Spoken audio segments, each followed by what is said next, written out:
Hi, everyone, and welcome to Good Morning Sunshine. I'm your host, Brandon Lee, and just want to let you know that this episode is sponsored and inspired by Molina Healthcare, a great partner of ours here at Good Morning Sunshine. Today, we're going to have a chance to talk to the City of Phoenix and Stacia Holmes with the Parks and Rec Department. Stacia, it's great to have you here with us today. Thank you for having me, Brandon.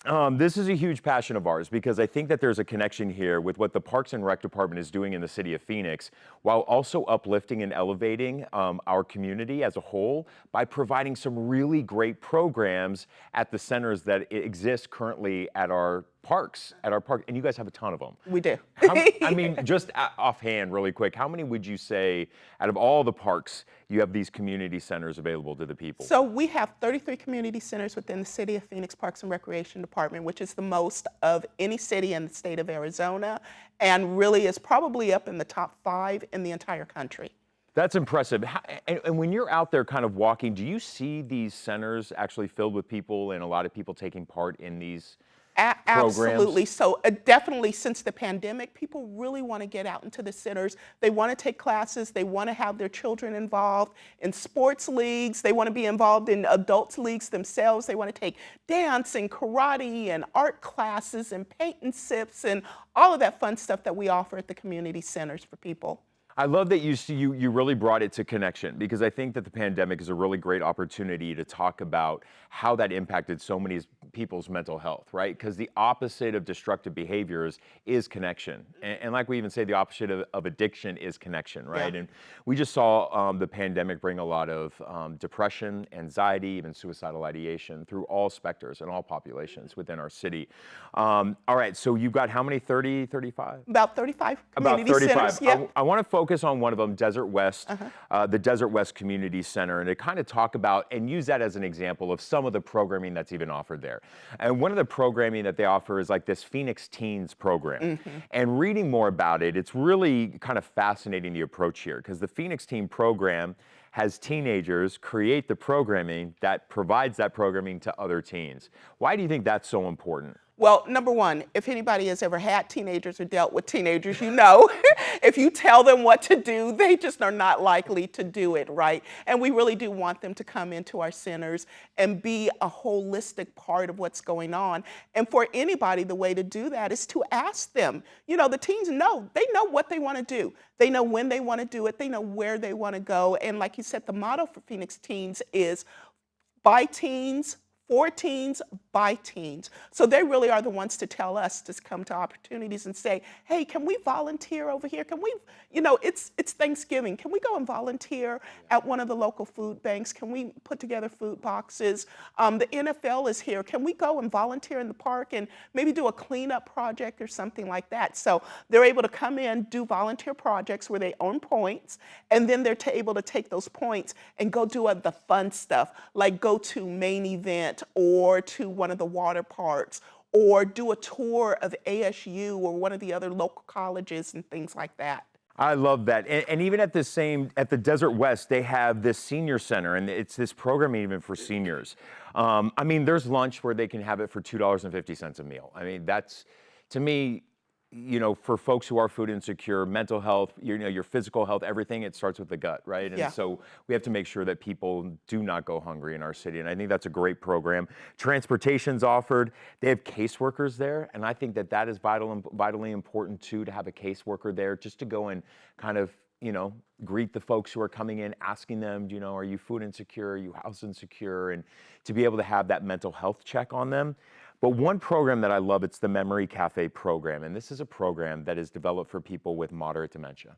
And it kind of allows them to build those connections by bringing them in. Why is that such an important program? Well, because with our seniors, what happens is as they grow to be empty nesters over time, their nest gets even emptier. So sometimes we have seniors where they're the only person in their house, not only for that day, but for years or decades at a time, if they lose a spouse or their children grow up and the grandchildren grow up and move. So that Memory Cafe allows them to not only strengthen their mental capacity, but it gives them an opportunity to remember when with other people that were there. You know, like say, for example, you and I, we still have maybe spouses, children, grandchildren that we're able to reminisce with, that remember what life was like when we were growing up. This is their opportunity for that, to reminisce with somebody who remembers what was going on in the 40s and the 50s at the time when they were young.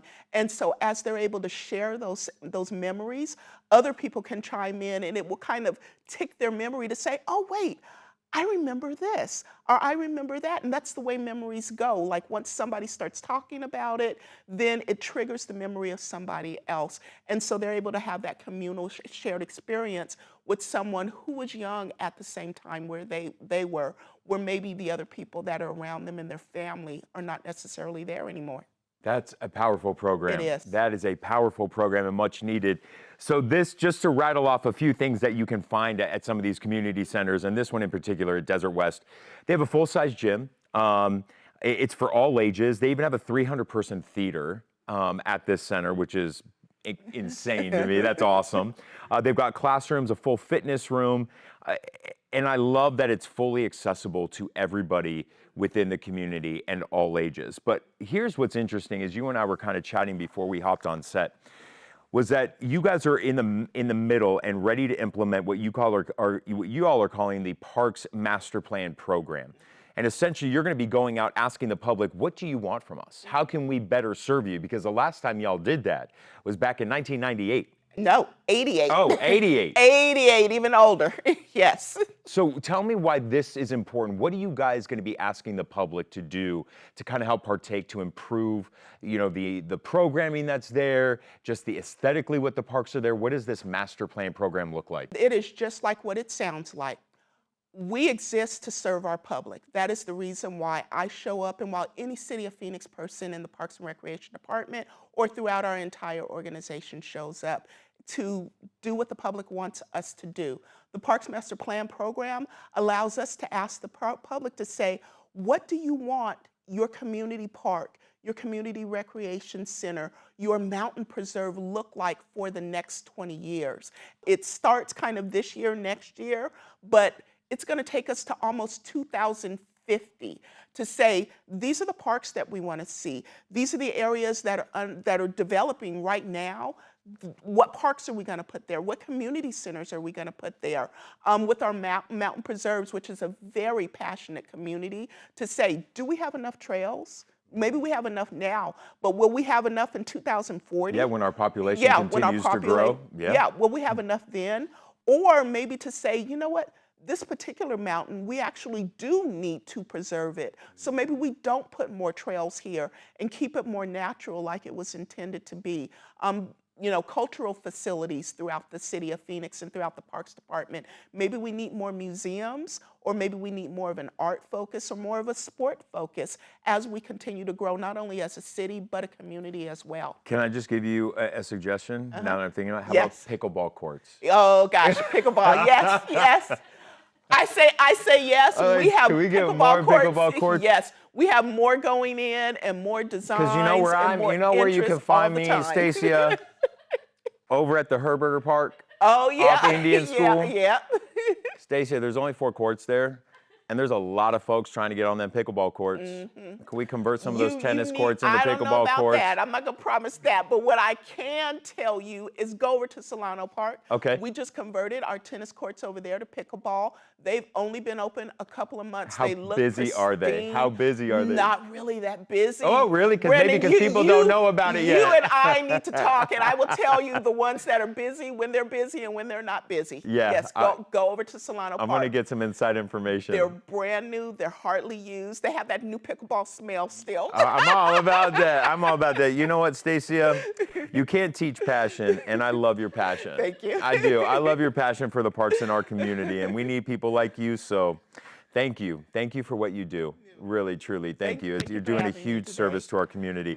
Thank you at home for watching this episode of Good Morning Sunshine, sponsored and inspired by Molina Healthcare.